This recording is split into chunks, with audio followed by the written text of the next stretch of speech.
Hey friends, welcome to Yoga for Dentists. I'm Dr. Josie DeVideo. I'm a longtime dentist, a registered yoga teacher, and a certified wellness consultant. Today I'm chatting with Dr. Stephanie Mapp of Mapp Your Practice, where she provides dental insurance solutions to help you earn thousands more every year without doing a single procedure or adding a piece of equipment to your practice. So, Dr. Stephanie Mapp, welcome. Thank you, Josie. I love talking to you. You are like the total voice of reason in this community, especially people that are struggling with burnout or stress. I highly recommend anybody struggling with burnout and stress to reach out to you because we all worship you. Ah, that's very sweet and kind. I would say the same for you. You know, you've always been so helpful in the dental community. I remember just seeing your name initially years ago in dental Facebook groups and thinking, this chick is awesome. I just love how straightforward you are.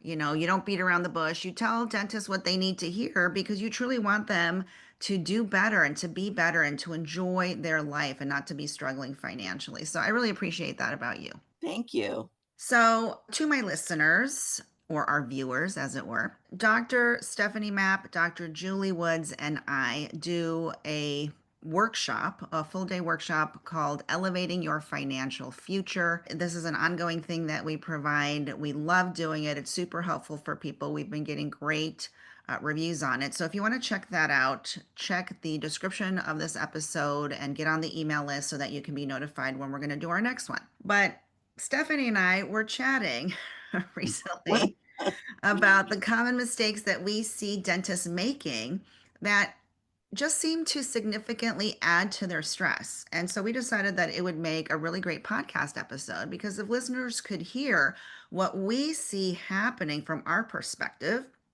especially as dentists who work closely with other dentists to manage their stress, right? Stress both inside and outside of the dental office. So, if listeners could hear what we've observed as we work one on one with people, then hopefully they can mitigate some of the stress in their lives because some of it that we notice is just a little mind boggling, right? And so that's why I had this funny idea to call this episode FFS, and we don't mean fee for service, right? Because some of the things that we see dentists struggling with, even people that we haven't necessarily worked with, right? But we see what people are asking in Facebook groups and what people reply to questions in Facebook groups, and it makes us want to scratch our head. So, if you do not understand the joke here, what FFS means, then I invite you to look it up in the Urban Dictionary, right? But before we get into the nitty gritty, Stephanie, what prompted you to work with dentists instead of continuing on in clinical dentistry? Because you had some, great success in clinical dentistry. So, what prompted you to decide, you know what, I really just need to focus on dentists at this point?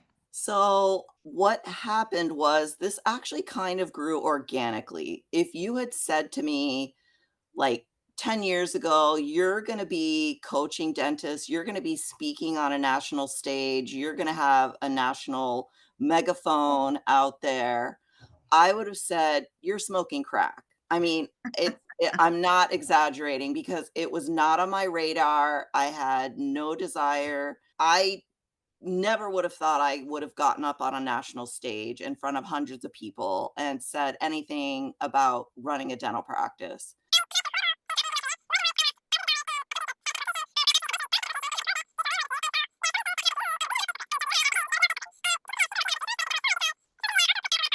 I think what happened was I just kept telling my truth online and people were interested in it. And then I began to be asked to speak at things and participate in workshops. And even one of the universities reached out to me. And then at some point, a wiser dentist than myself said, why are you doing all of this and not charging for your knowledge?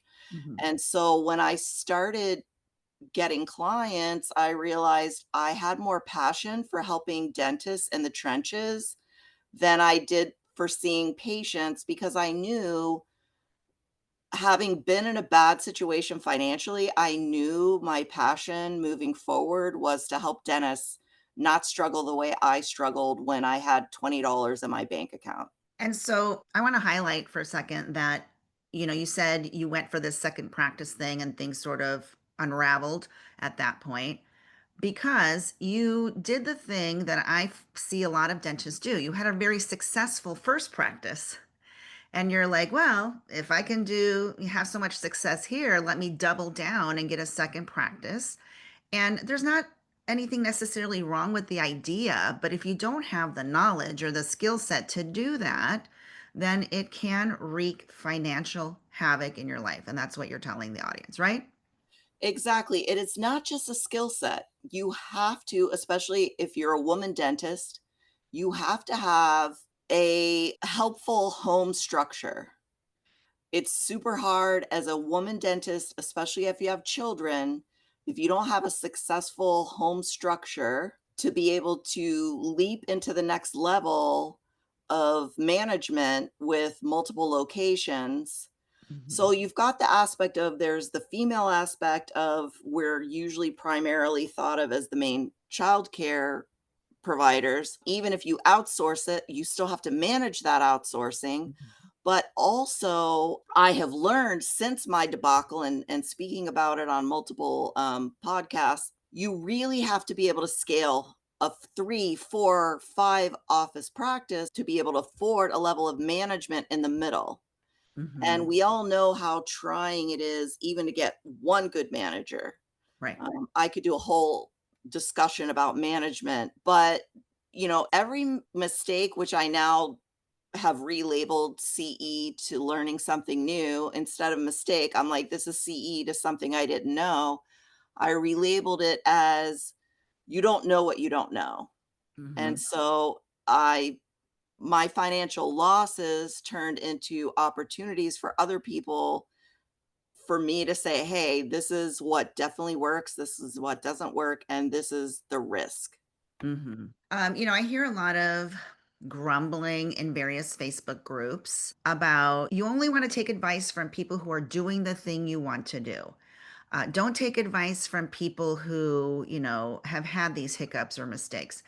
And I think those statements are both partly wrong and partly true, right? Like you want to take advice from people who are successful because clearly they've unlocked something.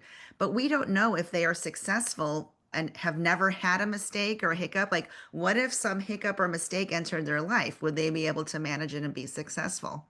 And then on the other hand, we do want to learn from people who have had hiccups, problems, and setbacks because those situations are your biggest teacher. Having said that, if someone can't seem to really get it together or have an impact on anybody else, do we really want to take their advice, right? So I think that's the beauty of both what you and I do is we have had really big successes in life and we have also been derailed and we have also learned a lot.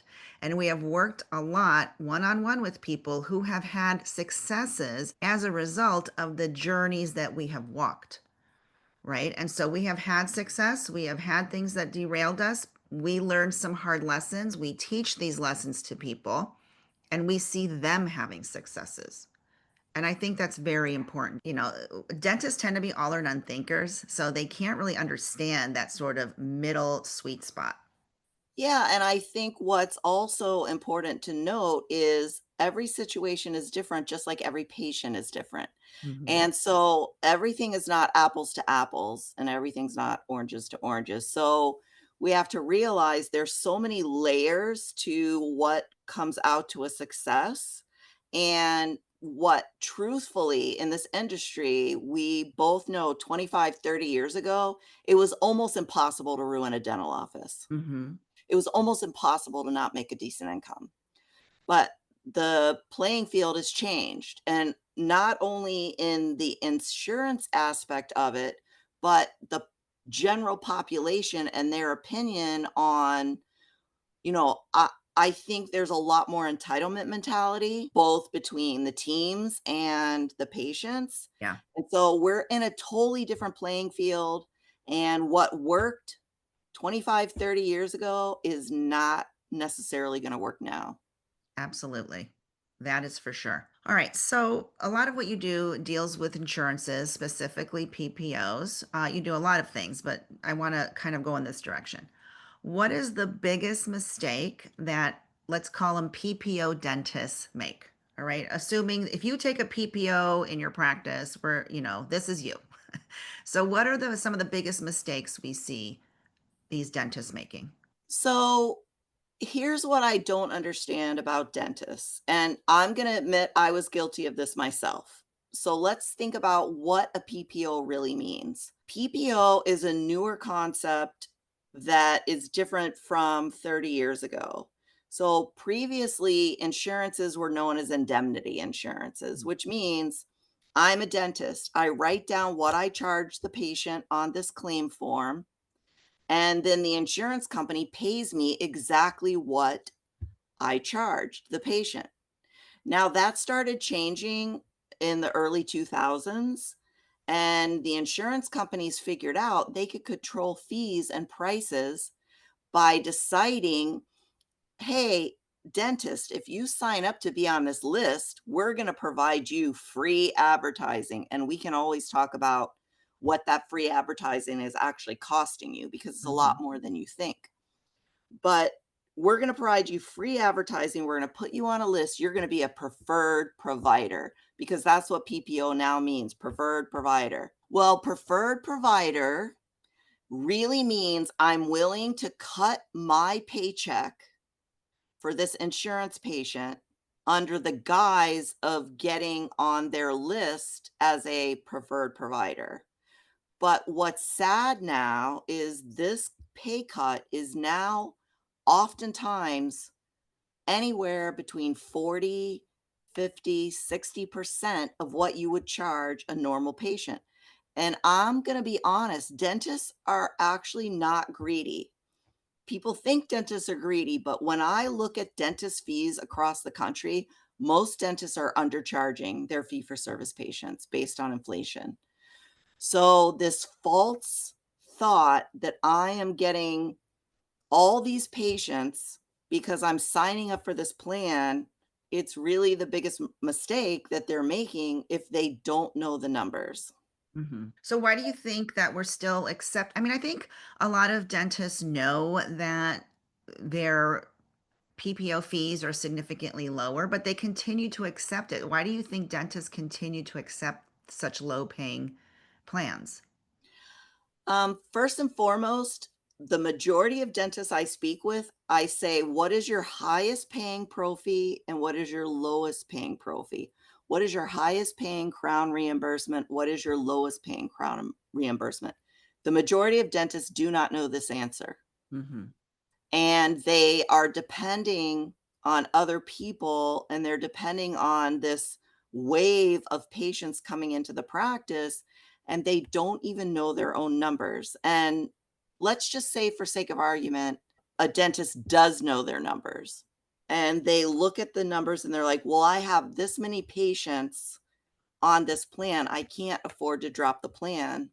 But in reality, they haven't done the math to figure out if they could really drop the plan or not. Right. Yeah, because, with today's labor market, like, you mentioned pro fees, but hygienists could be earning significantly more than they're producing based on what their, pro fee fees are. So, how do you think a dentist gets tripped up by the fees versus what they're paying their team members? Like that, because I see a lot of dentists going, well, my overhead is so high for the team, for example. I need more patients, right? But Right. the math doesn't always math when you think of it that way. Exactly. I love that phrase, the math doesn't math. It's one of my favorite phrases. And it's because people feel as though they think hygiene is the gateway to the treatment. But hygiene isn't the gateway to the treatment if your overall team in general is not converting hygiene patients to treatment patients. So they think, hey, I have 200 patients on this plan. I can't afford to lose those 200 patients. But what they don't realize is sometimes they would be better off handing each of those 200 patients $12 and saying, go to the dentist down the street because I'm losing $12 every time you come in for a pro fee. They're not understanding that that's the reality of it. I want to also talk about the concept of the free advertising that these insurance companies are doing for you. I want everyone to go online to whatever their lowest paying plan is and do a search on the website, whatever XYZ insurance company is that you're contracted with, and say, hey, this plan, I want to see how many providers there are in my zip code. Shockingly, a lot of dentists will find out there's 25, 35, 115, however Right. many providers there are in their zip code. And that's because the DSOs are signing every dentist with a license and their DSO up for that location. And there's physically not that many dentists in their location. And so when a patient is going through a list of 25 to 35 providers, you have the chance of 1 in 25 or 1 in 35 of being a provider for a patient looking, and you're taking a 40% write off. That's not Mhm. advertising to me. Right. And I don't Absolutely. think dentists understand that. No, they don't. That brings me to another question. Sometimes when people talk about these things that PPOs do, they get the wrong message that the goal then should be to become a fee for service dentist, to Mhm. have zero insurances that they take. What are your thoughts on that? So, fee for service is a double edged sword. Honestly, I don't believe a lot of offices could ever be fee for service. Agreed. Now, that being said, is there still room for fee for service? Yes. But the reality of it is, there are not enough patients willing to pay out of pocket to go to the dentist. Now, fee for service is very different than being an out of network provider. Yes. And that's where people get confused. Fee for service means the patients pay you upfront. There simply are not enough people on the planet that not only would choose to do that, but a lot of people cannot afford that. Right. So, as we said, the math doesn't math. Mhm. So that means the majority of dentists will never be fee for service. Now, out of network means you're willing to file the claims, you're willing to wait for the claims to get paid, and you hope that you overestimate enough so that you're sending more credits out every month versus statements. There's a larger group of people that can be out of network versus fee for service. But the reality is, you can be a really great PPO practice. And having been PPO, I've been fee for service. I have no objection to PPO offices, but I believe you need to get reimbursed what it costs you to do the treatment plus enough to pay yourself. Absolutely. And so my theory was, as I went through the process of going from 13 insurance contracts down to 3 when I retired from clinical, I had 3 contracts. I was making enough on those 3 contracts that I was extremely close to the same overall pay as a fee for service dentist in my same under my same roof.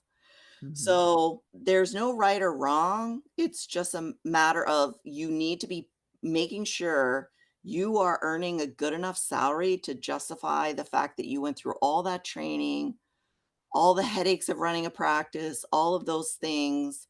And if you don't even know your numbers, how are you gonna know if you're winning or losing? Absolutely. I think you made a very important distinction because people in our industry either believe that you're a PPO practice or you're fee for service, right? They don't understand the out of network component. And I notice that a lot of dentists have an increased level of stress when they go out of network because they haven't trained their team, they don't haven't trained their patients or notified them properly, and therefore it increases their stress. But there is a distinction, like you said, a lot of people tout being fee for service, but they're truly out of network. And so this again boils down to understanding the language, understanding what's really happening, and then understanding the mindset around it, right? Yeah, Because, it's okay. 100% mindset and team training. The other thing that makes me laugh so hard is when I see, and I it every week I can see one. I'm fee for service except for plan X, Y, or Z. Right. You're not fee for service. Right, right. There's no I'm fee for service except. Right, right, right. Yeah.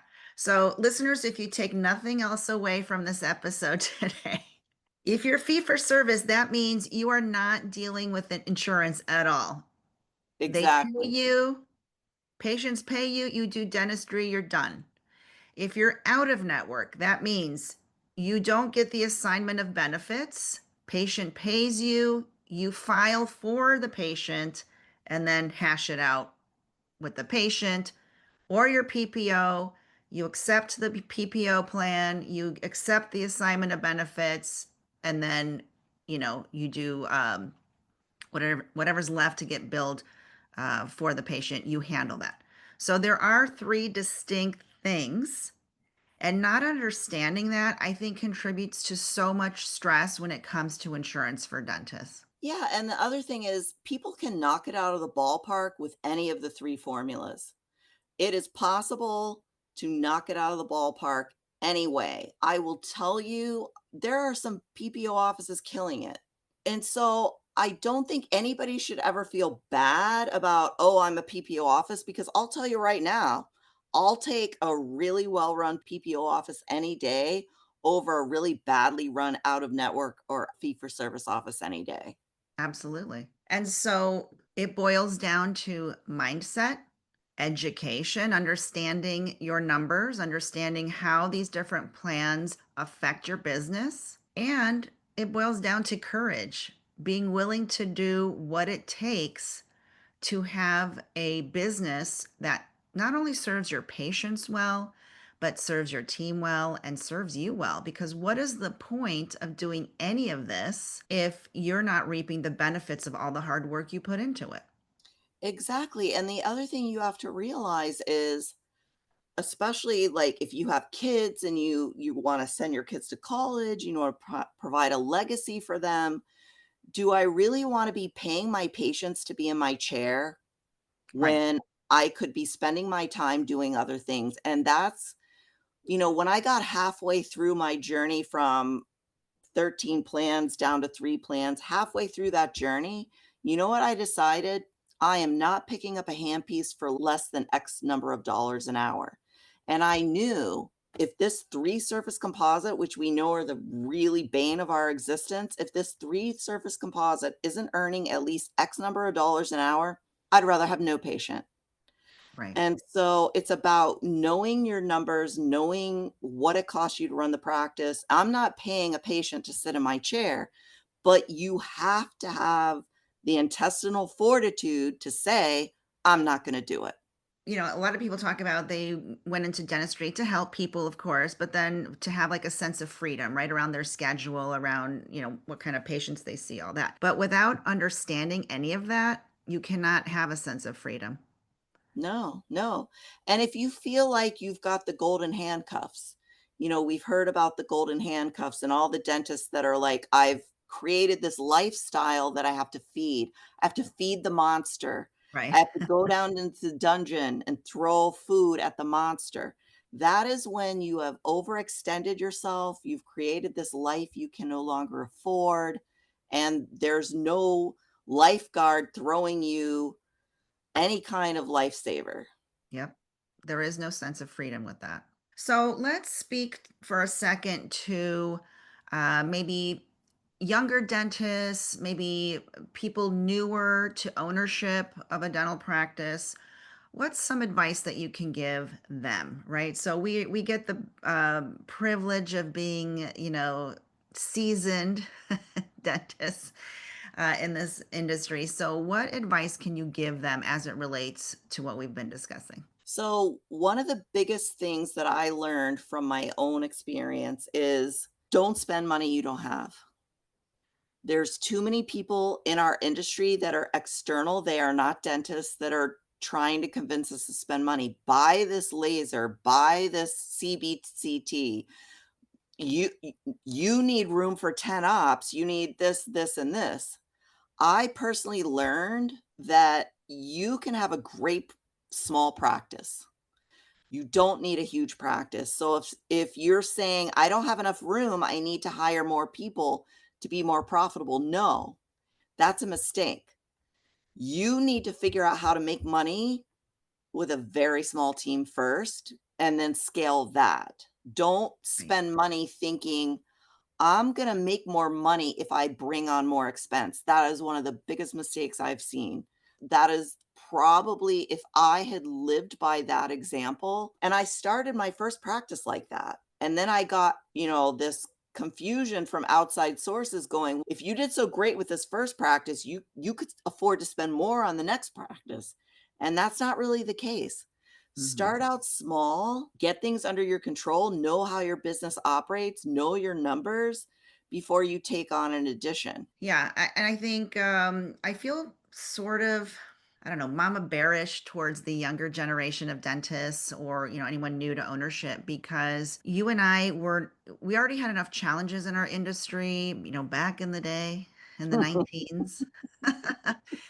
But we didn't have social media exacerbating it. And so Yeah. what I see with a lot of younger dentists is, they see either their colleagues or dentists who are sort of their age and showing off their luxury this or their fancy that in their office or all of these things that they're doing. But again, we mentioned this earlier, you don't know the circumstance behind it. You don't know how much debt does this, influencer dentist have? Do they have zero debt because they come from a family that had money and so they can afford to do some of these things? Or are they doing these things but loaded in debt and so stressed out, right? And so it's really important to be inspired, but to know what you're doing, know your numbers, right? Being successful in dentistry isn't it just about, chasing what feels good or looks good. It's about really having the skill set and being smart enough to understand what is going to lead us on a path to success or what is going to derail. Yeah, and if I really exposed all the people I know of on social media, not even I'm not talking about any of my clients because obviously that's super confidential, but at the same time, the people I personally know on social media that I know are putting out a fake front, you just have to remember a lot of it is smoke and mirrors. Yeah. And I could go down a very long list of dentists that I personally have known that have, either filed bankruptcy or had to have somebody bail them out or had to take losses. And I am the first one to admit I had to take losses. I'm not hiding that. Right. But, I can tell you honestly, a dentist in my city that would put up on social media his G-Wagon, and I knew he was losing his ass in a practice. So, he got overextended, he expanded too much, he was losing his ass, but you would never know it. And you also would never know about the lawsuits or the personal stuff behind the scenes that's really going on with a lot of these people. So it's all smoke and mirrors, just like I call it Hollywood dentistry. Even though these people are not in Hollywood, they're putting up a front. It's a lot of it's an act. And some people say fake it till you make it, or I always say fake it till you go absolutely broke. Yeah. Well, yeah. So if you're listening to this and you're looking to emulate some of these people, just be mindful. Be Yeah, mindful and it's about being mindful and, social media is a double-edged sword. I also want to bring up the concept of patient reviews mhm. because I think this is a huge part of what society has become. And I remember the first bad review I ever got, it was on Yelp. And the review was not only horrible, but it was completely false. And when I did some investigating, the person who planted the review didn't even live in my state. It was an out of state person. So I'm like, I have no idea how this person even came up with this. It was entirely false. They basically said I had numbed the patient and left them there for hours. Now, I don't know any dentist ever in the history of dentists that even wants the patient in there for hours. Right. Why? I mean, that's how ridiculous it was. But I was devastated. And then I went down this, mental spiral of how do I fix this? How do I do something about it? And then the years go on, and then Google reviews becomes the big thing. And then it got to the point where I started realizing these people don't stop other patients from coming through my door. And when I realized these stupid people that usually it's almost 99% of the time about a bill, right? We all know it's about a bill. They don't keep people from coming through my door. Mhm. So I think I've only responded to one or two reviews in my entire career. Most of them I totally ignored, and I put them up on the big screen when I lecture because I want people to see how stupid they are. But a lot of these reviews are partially positive and partially negative, Right. but they're also teaching other people. Let's say another patient reads the review and they're like, "Well, they made me pay my bill. Good news." They're advertising for you that you actually have to pay your bill. Right. But we listen to the negativity way more than we do the positivity. Like, Yes. somebody has, like, 400 great reviews, they get a one-star review, and they go down the spiral, "Oh my god, I got this horrible review." Yeah, so what? You won't be for everyone. Yeah.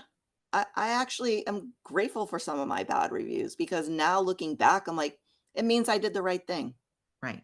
And it legitimizes your good reviews, right? Because if Yeah. you look at, even when I go to restaurants or look at other businesses, is if all I ever see is, you know, a ton of only 5-star reviews, I'm like, what's up with that? Are these all like family members or that, you know what I mean? Like, so, Somebody somewhere has to not like you. right.